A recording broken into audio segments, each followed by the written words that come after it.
Student পড়াশোনার সাথে খাপ খাইতে পারে না এবং নতুন পরিবেশের সাথে মানিয়ে উঠতে অনেক বেশি সমস্যা হয়। অনেক বেশি দীর্ঘ হওয়ার কারণে দেখা যায় যে মেডিকেল কলেজ বারবার চেঞ্জ হয়, যার ফলে দেখা যায় অনেক স্টুডেন্ট পড়াশোনার সাথে খাপ খাইতে পারে না এবং নতুন পরিবেশের সাথে মানিয়ে উঠতে অনেক বেশি সমস্যা হয়।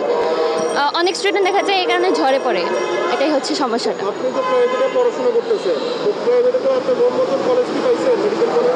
জি, আমি আমার মন মতো কলেজ পেয়েছি। অনেকে তো পাচ্ছে না।